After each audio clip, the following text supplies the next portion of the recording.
Hi everyone, I'm Supriya and today I'm going to be talking about how to start a thrift page on Instagram. Now, if you are even remotely active on Instagram, you must have observed that the number of thrift stores on Instagram in India exploded during the pandemic. And if you like the idea of thrift shopping, you might even actually have made purchases from a few of them, or even might have wanted to start your own at some point in time.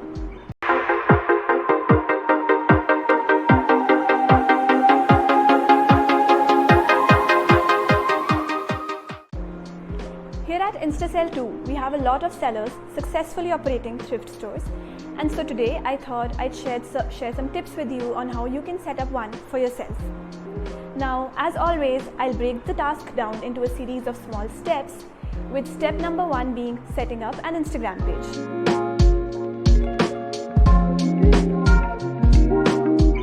So the first thing that you'd have to do in order to start a thrift store would be setting up an Instagram page. Now, this would be a little different than how you might have set up your personal Instagram account. So pay a little attention here because this one needs to look professional in order to make people think that you are a legitimate seller. So the first thing while setting up an Instagram page would be a profile picture.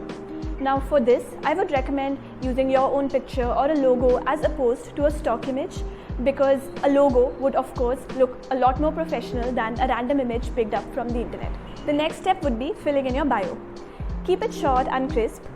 Maybe use bullet points to make it clearer for people who land on your page to understand what you do. Some things you should try to include in your bio should be your average shipping price, your payment modes, whether you take just prepaid orders or do you have the cash on delivery option available as well. And the final step in setting up your Instagram page would be choosing a name for the same. So for this, choose a name which is very clear, memorable and very easy to pronounce and to type as well. Moving on to the next step, now that you have an Instagram page ready, would be creating a storefront and collecting payments. Why a website/storefront would be necessary is because you do not want to be sitting online all day chatting with people or editing your post captions just to tell people whether a particular product is available or not, when you can instead spend that time on sourcing newer products for your business and executing ideas which will help your business grow.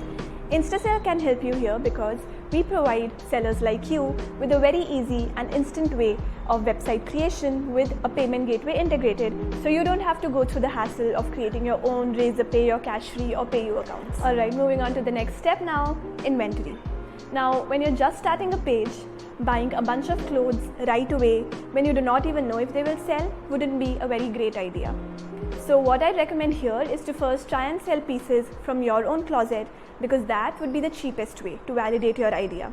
And if you feel like there's nothing in your closet that's worth selling, maybe try raiding your mom's or your sister's closet and find pieces that they don't want anymore. And in the rare event of you not finding anything this way either, just go to an export surplus market, buy 10 to 20 pieces and just get going. So this way, the maximum amount that you'd spend for idea validation would be just around 2,000 to 3,000 rupees, and you'd get a nice idea of what people want to buy and what they are willing to pay money for. Another tip here would be to source really unique items, because these are the ones that would actually sell, and because of their uniqueness, you'd also be able to sell them at higher prices than normal basic pieces. Moving on to the next step, uploading products to your storefront and to your Instagram page. So now we'll talk about the most important step in this entire process, actually putting products out in front of people. So the first thing here would be to click really nice pictures of your products. And don't think you need a DSLR here, your phone would work just fine. You might want to invest in a basic tripod though, if you want yourself wearing pictures of the items and putting those images out there. So once you have your pictures ready, it's time to post them. Now, a big benefit that you'd get if you create your website using InstaSell is that we let you integrate your Instagram pages with us. So as soon as you upload something on Instagram, you'd have it available on the app too, which you can create a product out of, and you won't have to repeat the same process on two places, once on Instagram and once on your website. Also, while posting on Instagram, make sure to use hashtags to increase the reach of your post.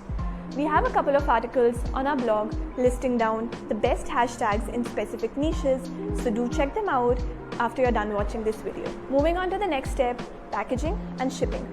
So there are quite a lot of options available when it comes to shipping.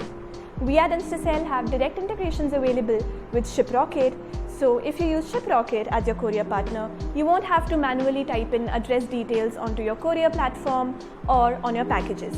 It will be taken care of for you by us. Moving on to the final step, growing your business and your Instagram account. Now I feel this step is the hardest part about a business, but the most important one to keep it going. Now it might get a little frustrating trying to get more followers or more sales, but if you're patient enough, you will definitely start seeing results in some time given you are consistent as well. Now again, I'll start with some tips here. The first one being, as mentioned earlier, trying to source as many unique products as possible, because something that's not very easily available creates a lot of demand. The other thing that you can do is go to other thrift store pages and follow all the people commenting on their posts showing interest in the products that they've uploaded. This way, you'll be able to reach out to people who are very actively involved in buying from thrift store pages, and if they like your products, they might actually make a purchase from you as well, or if not a purchase, they might at least give you a follow. Another thing I'd recommend doing is giving as many shoutouts for Shoutouts, aka SFS, as possible, because this is a thing in the thrift community. So don't shy away from it, especially because this is such an easy way to get some followers for free. Another thing that you can do, as mentioned earlier, is using relevant hashtags with your posts. And finally, the messiah for small businesses, Reels. You literally just need one reel blowing up to get a good traction for your page. So just get going, showcase your latest collections, show people how you package your parcels, and if not anything else, these reels will definitely get you some followers. And now some more general tips. Try emulating big and successful thrift store pages, because if it's working for them, it will work for you. See what products are selling for them and try and source similar pieces for your store as well. Another thing I'd like to mention is try to ship orders as soon as you can, especially if they are prepaid ones, because people usually are very nervous buying from small businesses that they really don't know much about. You can also have a reviews or testimonials highlight on your Instagram page, wherein you put pictures that people send you of things they ordered from you, of them wearing the products that they actually ordered. This makes others wanting to shop from you very, very comfortable. Also, be very friendly when people have any queries for you and provide great customer support. And that's it for today. Thank you for bearing with me for so long. If you have any questions at all, drop them in the comments here, or you can also DM us on our Instagram page. I hope you learned a lot. Please like, comment and subscribe if you did, and I'll see you in the next video. Bye.